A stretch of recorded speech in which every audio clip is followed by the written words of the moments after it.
Para mí es un gozo estar con ustedes nuevamente en esta presentación de UPAVisión. Seguimos con la serie que hemos comenzado, que se titula Rompiendo con las ciudades, parte 3, los hijos de los profetas. Este es un tema, hermano, extremadamente importante para nosotros. Estamos continuando con esta serie de estudio acerca del mensaje del campo. Y lo estamos viendo, hermano, especialmente para aquellas personas que no creen en la señora White, para que vean que el mensaje al campo está profundamente centralizado en la palabra de Dios. Así que en esta ocasión vamos a estudiar este tema acerca de los hijos de los profetas. Así que la primera pregunta que nos hacemos es precisamente ¿quiénes son los hijos de los profetas? Así que vamos a ver en la palabra de Dios quiénes son los hijos de los profetas. Tengo una nota aquí para ustedes, dice que los hijos de los profetas era una orden de hombres fieles a Dios y seguidores del pacto eterno que Dios hizo con su pueblo, quienes se aglomeraban alrededor de un hombre a quien ellos llamaban Padre. Estos hijos de los profetas eran hombres fieles a Dios. Andaban buscando de todo corazón a Dios. Y se aglomeraban alrededor de un profeta, por eso eran llamados los hijos de los profetas. Pero vamos a seguir estudiando esto porque la Biblia también lo llama de otra manera. A veces la Biblia los llama banda de profetas y a veces lo llama compañías de profetas. Así que seguimos, hermano, necesitamos seguir averiguando quiénes son estos hijos de los profetas. ¿Quiénes son los hijos de los profetas? Para analizarlo, primero vamos a ver las razones de su surgimiento, luego vamos a ver su espiritualidad y luego veremos las características de este movimiento. Así que vamos a la palabra de Dios, vamos a aprender muchas cosas en esta ocasión acerca de los hijos de los profetas. Número 1, vamos primero a estudiar las razones para el surgimiento de esta orden. ¿Por qué surgió esta orden? Vamos a investigar esto, hermano. Vamos a ver por qué surgió esta orden. Las razones para el surgimiento de esta orden. Número 1, hermano, la razón número 1 fue la corrupción administrativa de los dirigentes religiosos. Quiero, hermano, decirte que lamentablemente la razón por la cual nació este movimiento de resistencia, este movimiento de protesta nació a causa de la corrupción administrativa de los dirigentes del pueblo de Dios. Lamentablemente, hermano, esta no es la única ocasión. Siempre, hermano, lamentablemente, los dirigentes del pueblo de Dios se corrompen. Ha habido corrupción a través de toda la historia de los dirigentes. Últimamente nosotros estamos mirando en las noticias el problema de la Iglesia Católica con el problema del abuso sexual. Nosotros no estamos exentos de ese problema dentro de nosotros también, los adventistas del séptimo día. Esta corrupción, hermano, provocó que la gente comenzara a buscar a Dios, no ya a través de los dirigentes del pueblo de Dios, sino a través de sus profetas. Y eso es lo que vamos a analizar. Note, hermano, cuál era la situación que había en esa época de corrupción. Los hijos de los profetas nacieron en la época del sacerdote Elí.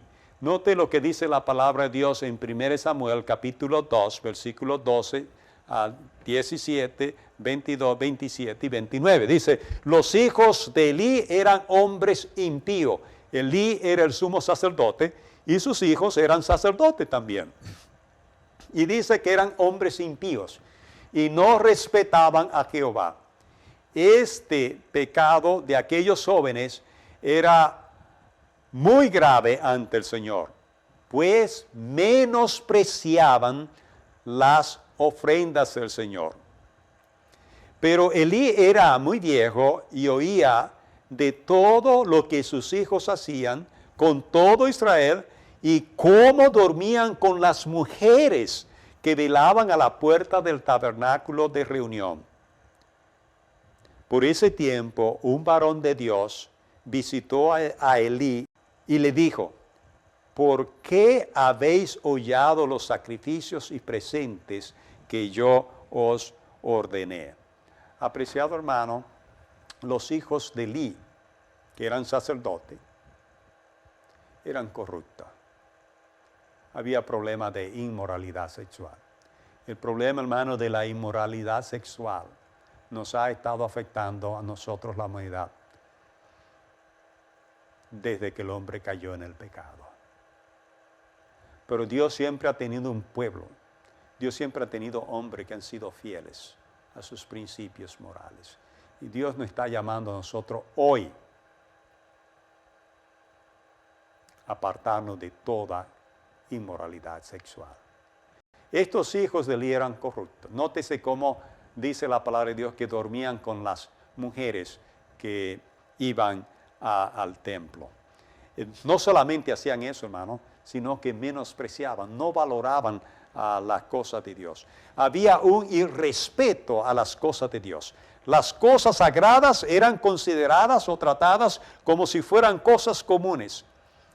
Hermano, a causa de la corrupción administrativa de los dirigentes religiosos, la asistencia al santuario de Dios disminuyó. Los padres comenzaron a no querer llevar a sus hijas doncellas al santuario, a la casa de Dios, por el peligro que corrían sus hijas con estos hombres abusadores. Así que estábamos, hermanos, en una época difícil, había corrupción administrativa, las cosas sagradas no eran respetadas y había acoso sexual en el templo de Dios. Había acoso sexual, hermano. Era una época de corrupción, parecida a la que nosotros estamos viviendo hoy. Así que la causa primero que presenté, la primera, no por ser la más importante, simplemente la número uno, por la cual nació este movimiento de resistencia, fue la corrupción administrativa. La segunda causa por la cual vino este problema es que en esa época, a causa de que la gente dejó de ir al templo, dejó de ir al santuario, había hambre y sed de escuchar la palabra de Dios. Note lo que dice la palabra de Dios. En aquellos días escaseaba la palabra de Jehová y no eran frecuentes las visiones. No eran frecuentes las visiones, escaseaba la palabra de Dios. Esta fue la segunda razón por la cual se levantó este movimiento de resistencia. Este movimiento de resistencia. Note, hermano, que estos hombres de Dios vieron la corrupción y en lugar de salir a formar otra nación, lo que hicieron fue que levantaron un movimiento de resistencia a la corrupción. Y eso es lo que tú y yo necesitamos hacer hoy. A causa de la corrupción que nos rodea, nosotros necesitamos levantar movimientos pacíficos de resistencia, como hicieron estos hombres que se agruparon alrededor de líderes espirituales, los profetas. Comenzaron a consagrar su vida y a buscar a Dios de todo corazón. Vamos a seguir con este estudio que estamos haciendo. Note, hermano, la tercera razón de que se levantó este movimiento fue que en esos días el santuario construido por Moisés había sido quemado por los filisteos. Esto es una historia triste, hermano. Ustedes saben que en aquella época hubo una guerra entre los filisteos y la nación de Israel. Los filisteos vinieron y ustedes conocen la historia que se llevaron el arca.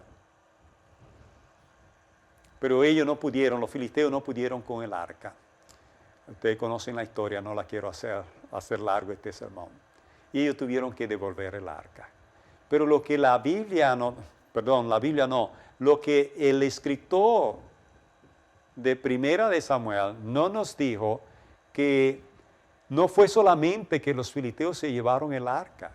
Los filisteos le prendieron fuego al santuario que construyó Moisés. Le prendieron fuego.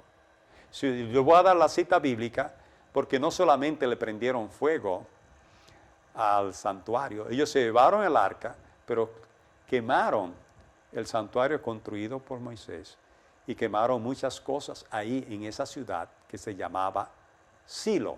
En Silo ellos le prendieron fuego a Silo.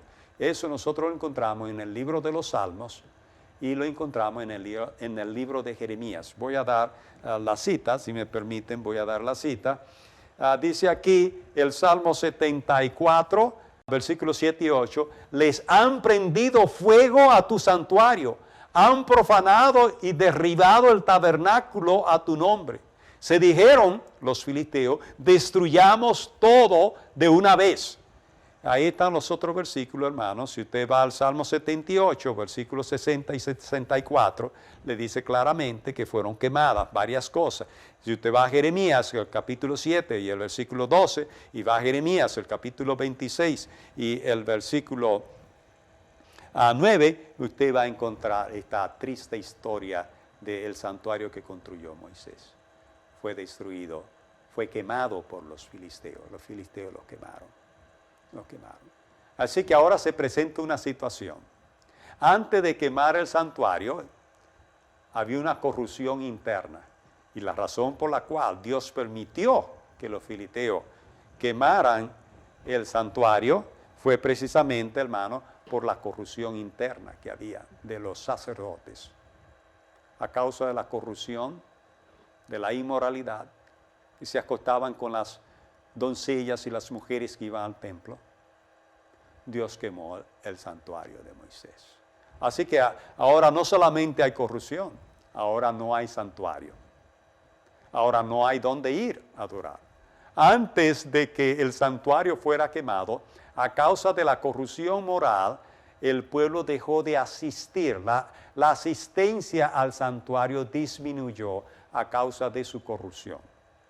No solamente corrupción moral, sino que había estafa de las ofrendas que llevaban las personas. Ustedes pueden leer eso en el capítulo 2 de Primera de Samuel. Así que ahora no hay donde adorar a Dios. Así que, ¿qué ocurrió? ¿Qué ocurrió? Vamos a ver qué ocurrió. Vamos a seguir con esto, hermano. Volvemos a la pantalla. Dice aquí, mientras Samuel vivió, gobernó al pueblo de Israel. Todos los años Samuel visitaba a Betel, visitaba a Gilgal y a Mizpah y dictaba leyes para todos los israelitas. Después regresaba a Ramá, donde vivía y donde también edificó un altar al Señor y desde allí impartía justicia al pueblo. Hermano, como el santuario fue quemado, entonces Samuel levantó altares en varias ciudades. Y nótese que en el versículo que tenemos en la pantalla, dice que Samuel iba todos los años a esos lugares. Así que Samuel iba todos los años a esas ciudades que se menciona ahí. Él levantó varios lugares. Ahora, quiero decirle, esas no eran las únicas ciudades donde habían altares. También en el Monte Carmelo había un altar y en otras ciudades había altar. De hecho, en el mismo, otras ciudades también habían altar, porque ya no había templo. Así que la gente iba al lugar que le quedaba más cerca. Así que esas son las razones, hermanos, por las cuales se levantó este movimiento de resistencia a la corrupción. Vamos a seguir analizando esto. Volvemos a la pantalla porque ahora pasamos al punto número 2. Vamos a analizar la vida espiritual de los hijos de los profetas. Vamos a analizar su vida espiritual antes de analizar sus características. Y quiero que veamos, hermano, lo que dice la palabra de Dios. Dice, después de esto, Samuel hablando con Saúl, llegarás al collado de Dios. Note la palabra al collado de Dios, porque los altares estaban en los lugares altos, en los collados, donde está la guarnición de los filisteos. Y cuando entres allá, en la ciudad encontrará una compañía de profetas que desciende del lugar alto, después del culto, y delante de ellos, note lo que dice, delante de ellos venían detrás, delante, al frente de ellos, venían salterio, venían pandero, venían flauta y arpa, y ellos venían detrás profetizando. Quiero, hermano, decir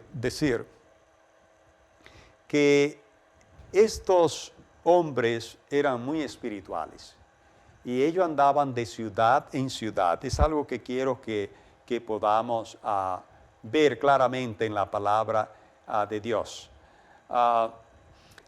Note que en su vida espiritual ellos andaban cantando, usaban la música. Note el Salmo 68, versículos 24 y 25, hablando de las celebraciones en la nación de Israel. Dice, pueden verse tus procesiones, tus marchas triunfantes, mi Dios y Rey. Los cantores van al frente, los músicos van detrás, y en medio van las doncellas que avanzan con pandero.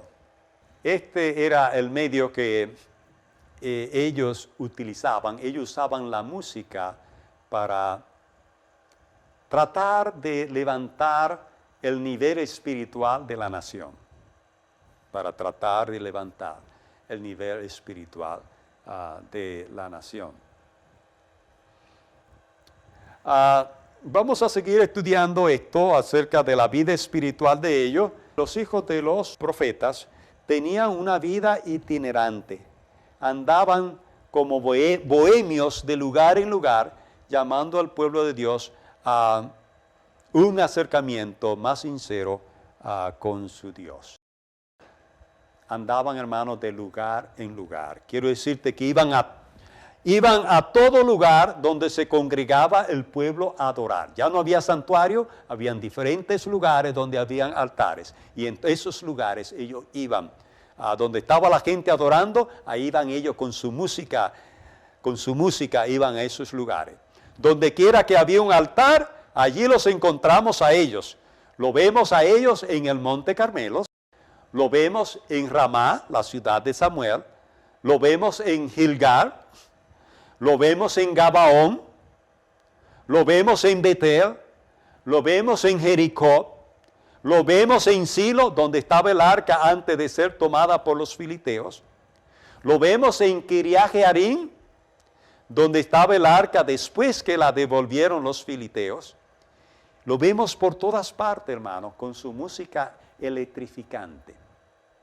Por todas partes lo encontramos a ellos en la palabra de Dios. Note la siguiente cita que voy a presentar acerca de su nivel espiritual. Dice, esta es la historia de Saúl, dice, los mensajeros vieron una compañía de profetas que estaban profetizando y el Espíritu de Dios vino sobre los mensajeros de Saúl, y ellos también profetizaron. Cuando Saúl lo supo, envió otros mensajeros que también profetizaron. Saúl volvió a enviar mensajeros por tercera vez, y estos también profetizaron. Entonces él mismo fue a Ramá. El Espíritu de Dios vino sobre él y fue profetizando hasta que llegó a Ramá. Hermano, estos hijos de los profetas eran muy espirituales y tenían una música que atraía a la gente. De tal manera que cuando llegaba la gente se unía a ellos. Y en muchas ocasiones el Espíritu de Dios venía sobre esa gente. Era como si fuera un movimiento contagioso. Andaban por todas partes, por toda ciudad, llamando al pueblo de Dios a un acercamiento más profundo a Dios. Eso eran los hijos de los profetas. Ahora, creo, hermano, que vamos a ver número 3, la característica de los hijos de los profetas, la característica de ellos. Vamos a estudiar algunas de sus características. Número 1, ellos vivían en comunidad o en puesto de avanzada. Ellos vivían, hermano, en comunidad o en puesto de avanzada. Formaban comunidades o campamentos independientes y ambulantes. Vivían en comunidad, en especie de conventos, pero no como los conventos católicos, porque en los conventos católicos las personas que están en los conventos son célibes, no se casan, pero los hijos de los profetas se casaban y las familias vivían en los puestos de avanzada, como vamos a ver más adelante. Note esta cita que voy a presentar. Dice así: los hijos de los profetas dijeron a Eliseo: he aquí, el lugar en que moramos contigo nos es estrecho. Note que dice el lugar donde moramos contigo. Todos vivían juntos, junto con el profeta, como si fuera un convento. Dice, he aquí el lugar en que moramos contigo nos es estrecho. Vamos ahora al Jordán y tomemos de allí cada uno una viga y hagamos allí un lugar en que habitemos. Y Eliseo dijo, andad. Y dijo uno de ellos, te rogamos que venga con tus siervos. Y él respondió, yo iré. Se fue pues con ellos, y cuando llegaron al Jordán, cortaron la madera. Nota, hermano, los hijos de los profetas vivían en comunidad. Vivían en comunidad. Y los hijos de los profetas no nacen con Eliseo, no nacen con Samuel. Los hijos de los profetas nacen desde la época del sumo sacerdote Elí. Es cierto que es la época de Samuel, pero nótese que quien habló con Elí no fue Samuel. Samuel no fue que reprendió a Elí por la conducta. Cuando Samuel estaba en el templo, él era muy joven. Samuel sabía la corrupción de los hijos de Elí, porque Samuel y ellos dormían en el mismo lugar. Y Samuel sabía que los hijos de Elí eran corruptos. Pero Dios llamó otro profeta. La Biblia no nos da el nombre de ese profeta, pero si usted va al capítulo 2 de 1 Samuel, usted verá que se le llama un varón de Dios vino y habló con Elí, un varón de Dios.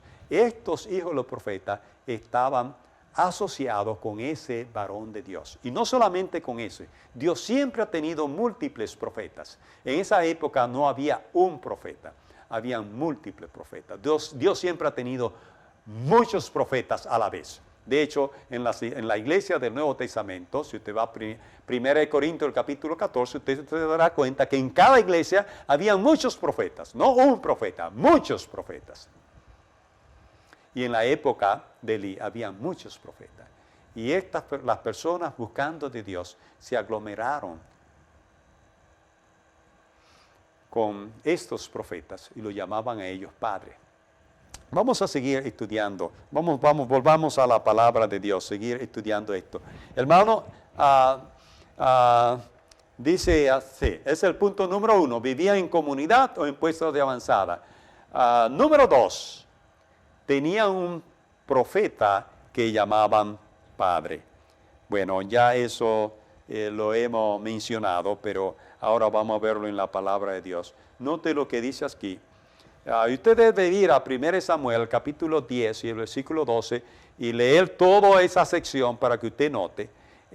Porque aquí dice, un hombre del pueblo respondió diciendo, ¿quién es el padre de ellos? Note, hermano, este hombre pregunta quién es el padre de ellos, porque ellos tenían un padre. Tenían un padre. Ahora, sí, ellos tenían un padre. Punto número 3 de sus características. Característica número 3, los hijos de los profetas se alimentaban mayormente de productos vegetales y productos silvestres. Esa era su alimentación. Comían asuntos vegetales, silvestres, hermano. Igual que los ceneos y que los recabitas, ellos vivían de la alimentación silvestre, hierba silvestre y productos silvestres que encontraban en el campo. Note cómo dice la palabra de Dios. Dice, pon una olla grande y haz postaje para los hijos de los profetas. Y salió uno de ellos al campo a recoger hierbas. Y halló una como parra montés, y de ella llenó su falda de calabaza silvestre. Y volvió y las cortó en la olla del potaje. Nota, hermano, ellos comían esta alimentación silvestre. Así se alimentaban los hijos de los profetas. Vivía en el campo, hermano, vivía en el campo. No vivía en esas ciudades que se mencionan en la Biblia. Ellos iban a esas ciudades al culto en esas ciudades y iban con su música, pero ellos vivían fuera de la ciudad, en el campo, y vivían en ese campamento, vivían en un campamento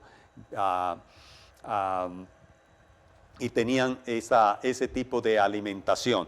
Número 4, hermano, número 4, la característica de los hijos de los profetas, tenían una vestimenta especial, vellosa, de pelos, y un cinto de cuero. Esto es importante, hermano, que nosotros sepamos que los hijos de los profetas tenían una vestimenta especial. En aquella época había mucha ropa fina, en aquella época. Ellos no vestían así porque no había ropa que ponerse, sino que este tipo de vestimenta que ellos tenían era una vestimenta de reproche. Hay dos palabras más que quisiera decir, reproche. También quisiera decir, era de reprensión a la ostentación. Y era una manifestación de resistencia a la comodidad y a la moda de aquella época. Vamos a ver esto en la palabra de Dios. Vamos a leer. Si usted va a Zacarías, el capítulo 13, usted va a leer el contexto de esta cita. Pero aquí hablando de los profetas, dice, y nunca más los profetas se vestirán de manto velloso o de pelo. Nunca más. No, ahora, volvamos a la cita. Tengo una cita más aquí que quiero leer con ustedes. Esta es la historia del rey Ocosías, el que se cayó de una ventana en su casa en Samaria, y él envió a consultar a Baal-Zebú, dios de Ecrón, y a preguntar si había de sanar de esa caída. Y en el camino le salió el profeta Elías al encuentro. Y note esto, lo que dice aquí. Entonces, cuando ellos regresaron, Ocosías les dijo, ¿qué aspecto tenía el varón que encontraste en el camino? Y dijo esas palabras.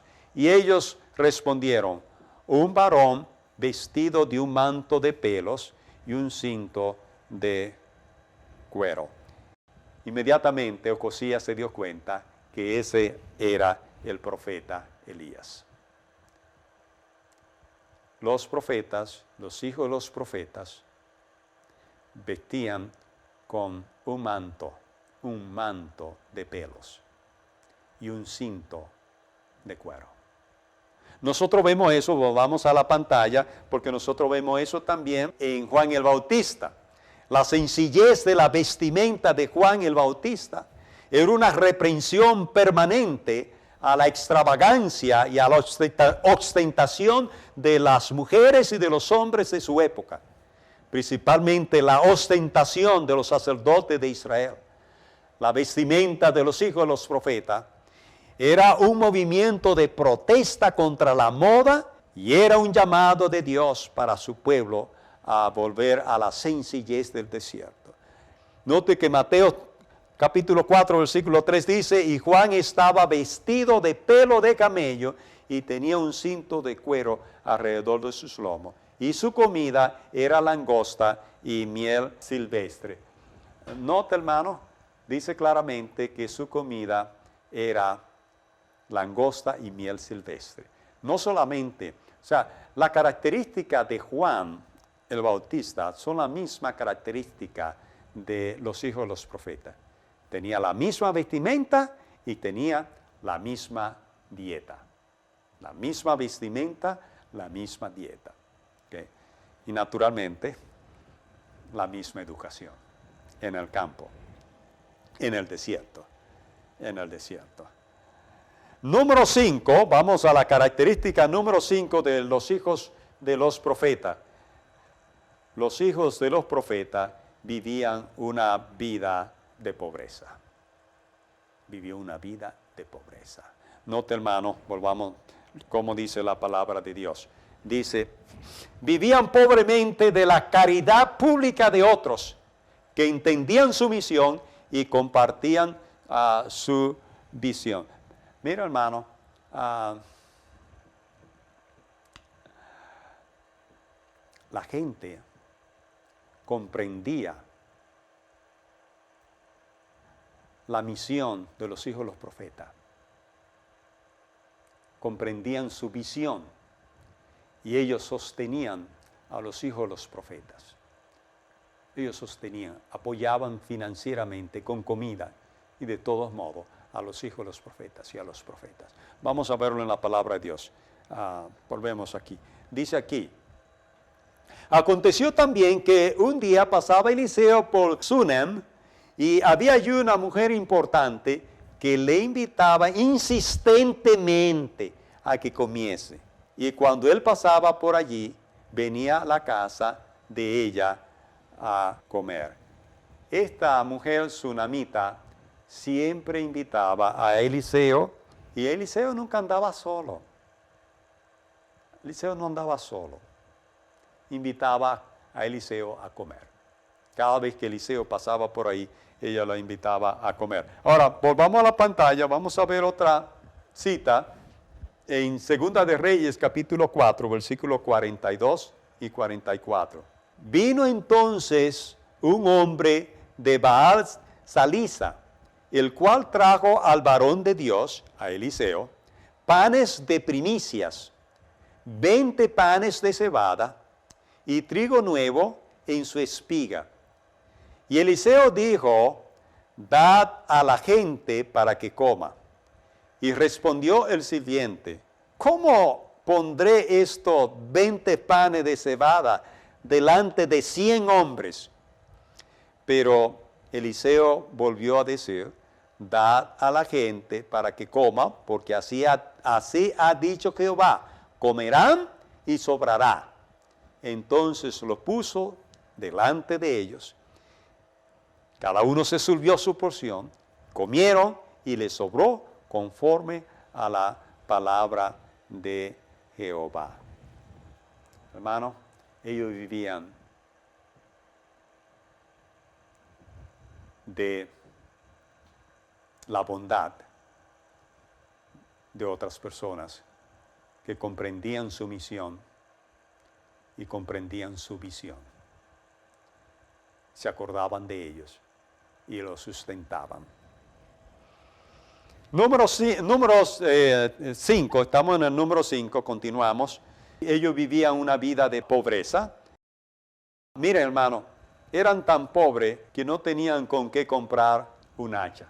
No tenían con qué comprar. Las hachas no son caras. No son caras. No tenían dinero para comprar un hacha. Note lo que dice aquí. Y aconteció que mientras uno derribaba un árbol, se le cayó el hacha en el agua y gritó diciendo, ¡ah, Señor mío! Era prestada. Prestada. Eran tan pobres que no podían comprar un hacha. El hacha que usaban para la construcción del puesto de avanzada, estaban construyendo un puesto de avanzada y el hacha que tenían era prestada. Vivían en la pobreza. Vivían en la pobreza. Punto número 6. Y usted no va a creer esto, querido hermano, pero los hijos de los profetas tenían una marca o cicatriz en sus manos. Parece extraño, hermano, pero los hijos de los profetas tenían una marca en su mano. Tenían una cicatriz en su mano. Vamos a ver eso en la palabra de Dios. Volvamos a la pantalla y vamos a ver esto en la palabra de Dios. Esta historia. Dice, entonces un varón de los hijos de los profetas dijo a su compañero, por palabra de Dios, hiéreme ahora. Mas el otro no quiso herirle. Luego se encontró con otro hombre y le dijo, hiéreme ahora. Y el hombre le dio un golpe y le hizo una herida. Y el profeta se fue y se puso delante del rey en el camino, y note la palabra, y se disfrazó porque ellos tienen una vestimenta de pelo y tienen un cinto de cuero, y él no quería que el rey supiera que él era de los hijos de los profetas, así que él se disfrazó, volvemos a la cita, se disfrazó poniéndose una venda sobre sus ojos, y cuando el rey pasaba, él le dio voces al rey y le dijo, tu siervo salió en medio de la batalla, y he aquí que se me acercó un soldado y me trajo un hombre diciéndome, guarda a ese hombre, y si llegare a huir, tu vida será por la suya, o pagarás un talento de plata. Mientras tu siervo estaba ocupado en una y otra cosa, el hombre desapareció. Entonces el rey de Israel le dijo, esa será tu sentencia. Tú mismo la has pronunciado. Pero él se quitó de pronto la venda de sus ojos, y el rey de Israel conoció que era de los hijos de los profetas. Nota, hermano, él se disfrazó. Él se cubrió su manto de pelo y su cinto de cuero. Como cuando él se quitó la venda de los ojos, como el rey se dio cuenta que eran los hijos de los profetas. Él le vio la marca en su mano. Y al verle la marca en su mano, se dio cuenta, hermano, que era de los hijos de los profetas. Ahora, hermano, ese no es el único sitio. Usted dirá, bueno, pastor, eso está como muy indirecto. Eso es muy indirecto. Bueno, si es muy indirecto, vamos a verlo de manera directa. Vamos a la palabra de Dios, a aprender de la palabra de Dios. Ellos tenían una marca o cicatriz en la mano. Y esto usted tendrá que ir a Zacarías, al capítulo 13, capítulo 13, versículo 4 al 6. Y aquí, esta historia es un profeta que está negando que él es profeta. Pero usted tendrá que leer todo el capítulo 13 de Zacarías para entender por qué él está negando que él es profeta. Eso se lo voy a dejar a usted, pero vamos a la palabra de Dios. Dice, y dirá, no soy profeta, labrador soy de la tierra, pues he estado en el campo desde mi juventud. Y le preguntarán, ¿qué heridas son estas en tus manos? Y él responderá, con ella fui herido en la casa de mis amigos. Hermano, déjame explicarte esta cita. Este profeta está negando que él es profeta. Dice, no, yo no soy profeta, yo lo que soy es agricultor. Y la gente le dice, ajá, lo que tú eres agricultor, ajá. Y esa herida que tú tienes en la mano. Y cuando le dicen así, dice, no, esa herida la recibí en la casa de mis amigos. En la casa de mis amigos. Así que los hijos de los profetas tenían una marca en la mano. Eran reconocidos por su marca en la mano. Característica número 7. La característica número 7. Algunos del grupo se casaban y vivían en casas individuales en el campamento. Vamos a ver esto, hermanos, en la palabra de Dios. Algunos de ellos se casaban, como decimos, se casaban, pero vivían en el campamento. Por eso decimos que ellos vivían en especie de convento, pero no como los conventos católicos, porque los conventos católicos la gente no se casa. Si es un convento de monjas, las monjas no se casan. Si es un convento de sacerdotes, los sacerdotes no se casan. Pero los hijos de los profetas, ellos sí se casaban. Vamos a verlo, volvamos a la pantalla, la palabra de Dios. Dice así la palabra de Dios: una mujer de las esposas de los hijos de los profetas, de las mujeres de los hijos de los profetas, clamó a Eliseo diciendo, tu siervo, mi marido, ha muerto, y tú sabes que tu siervo era temeroso de Jehová. Y ha venido el acreedor para tomarse 2 hijos míos por siervos. Y Eliseo le dijo, ¿qué te haré yo? Declárame qué tiene en casa. Y ella dijo, tu sierva ninguna cosa tiene en casa, sino una vasija de aceite. Hermano, ellos vivían en la pobreza. Esta señora no puede decir, mira, yo tengo una mesa de caoba, o yo tengo una mesa de madera fina, o yo tengo unos muebles de cuero, o yo tengo esto. La señora le dijo, yo no tengo nada en la casa. Todo lo que yo tengo es aceite, aceite para las lámparas y aceite para cocinar. Eso es todo lo que tengo y un poquito de aceite. Eso es todo lo que tengo. Vivían en la pobreza, hermano. Esta esposa, ellos vivían de la misericordia de los demás. La pobre mujer no tenía nada de valor en su casa. No tenía nada de valor en su casa. Característica número 8 de los hijos de los profetas.